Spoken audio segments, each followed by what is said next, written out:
അഭയാർത്ഥികളെ മതാടിസ്ഥാനത്തിൽ വേർതിരിക്കുന്ന നിലയാണ് സ്വീകരിച്ചിരിക്കുന്നത്. അതുകൊണ്ടാണ് ഈ പൗരത്വ ഭേദഗതി നിയമത്തിനെതിരെ ഐക്യരാഷ്ട്രസഭയ്ക്ക് പരസ്യമായി രംഗത്ത് വരേണ്ടി വന്നത്. ആംനസ്റ്റി ഇൻ്റർനാഷണലിന് പരസ്യമായി ഇതിനോട് വിയോജിപ്പ് രേഖപ്പെടുത്തേണ്ടി വന്നു. ഇപ്പോൾ അമേരിക്കയുടെ തോഴനായിട്ടാണല്ലോ നരേന്ദ്രമോദി നിൽക്കുന്നത്. ആ അമേരിക്കയെ എല്ലാ കാര്യത്തിലും പിന്താങ്ങുന്ന നിലപാടാണ് ഇന്ത്യ സ്വീകരിച്ചു പോകുന്നത്. അതിൻ്റെ ഭാഗമായി അമേരിക്കയുടെ തന്ത്രപരമായ സഖ്യശക്തിയായി ഇന്ത്യയെ മോദി ഗവൺമെൻറ് മാറ്റിയിരിക്കുന്നു.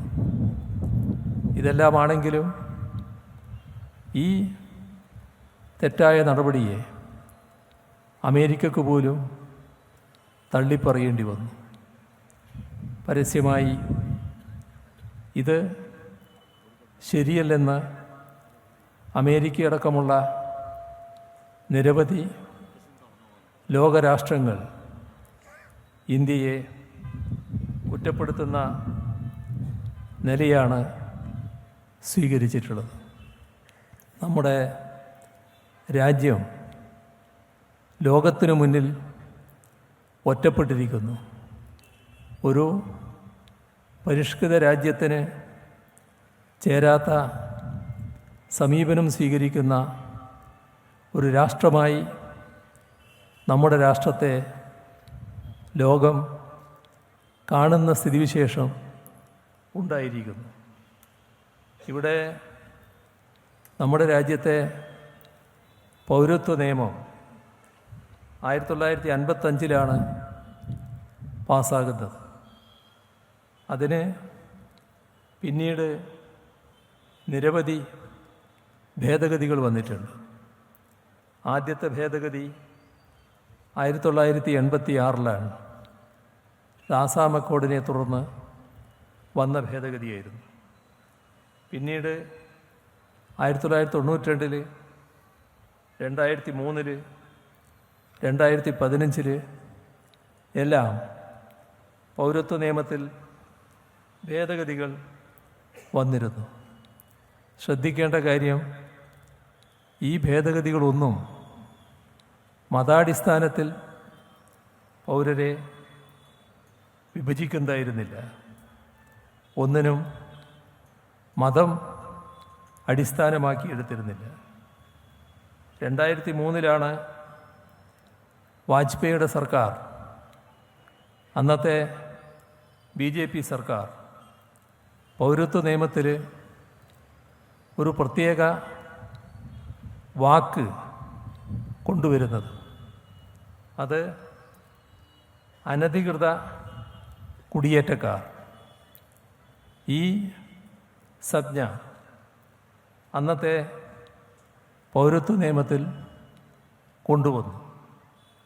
പക്ഷേ ആരാണ് അനധികൃത കുടിയേറ്റക്കാർ എന്ന് അന്ന് നിർവചിക്കാൻ പുറപ്പെട്ടില്ല. അത് മതാടിസ്ഥാനത്തിൽ നിർവചിച്ചില്ല.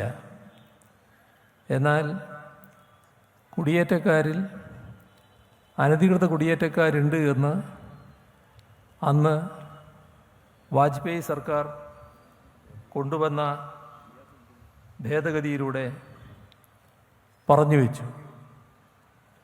അതിൽ തന്നെ ദേശീയാടിസ്ഥാനത്തിൽ പൗരത്വ രജിസ്റ്റർ NRC, ഇപ്പോൾ ദേശീയ പൗരത്വ രജിസ്റ്റർ നിർമ്മിക്കും എന്ന ഒരു നിർദ്ദേശവും ഈ ഭേദഗതിയിലൂടെ മുന്നോട്ട് വെച്ചു. 2019 ഭേദഗതിയിൽ മതത്തെ, പൗരത്വത്തെ നിർവചിക്കാനുള്ള അടിസ്ഥാനമാക്കി മാറ്റുന്നത്. അത് നരേന്ദ്രമോദി പ്രധാനമന്ത്രിയായിക്കൊണ്ടുള്ള ഗവൺമെൻറ്റാണ് ചെയ്തത്. സംഘപരിവാറിൻ്റെ അജണ്ട കൃത്യമായി നടപ്പാക്കുന്നതിൻ്റെ ഭാഗമായാണ് പൗരത്വത്തെ മതാടിസ്ഥാനത്തിൽ നിർവചിക്കാൻ പുറപ്പെട്ടത്. സംഘപരിവാർ നമുക്കറിയാം, വെറുപ്പിൻ്റെ പ്രത്യയശാസ്ത്രവും കൊണ്ട് നടക്കുന്നവരാണ്. ഇവിടെ മതത്തെ അടിസ്ഥാനപ്പെടുത്തിയ പൗരത്വം തീർത്തും ഭരണഘടനാ വിരുദ്ധമായതാണ്. എല്ലാ അർത്ഥത്തിലും മതേതരത്വത്തിൻ്റെ ലംഘനമാണ്. മൗലികാവകാശം ഹനിക്കുന്നതാണ്. മൗലികാവകാശം ഹനിക്കുന്ന രീതിയിൽ നിയമം കൊണ്ടുവരാൻ സർക്കാരിന് അധികാരമില്ല. അങ്ങനെ നിയമം കൊണ്ടുവരാൻ സർക്കാരിനാകില്ല. ഇതെല്ലാം നേരത്തെ തന്നെ വ്യക്തത വരുത്തിയിട്ടുള്ള കാര്യമാണ്.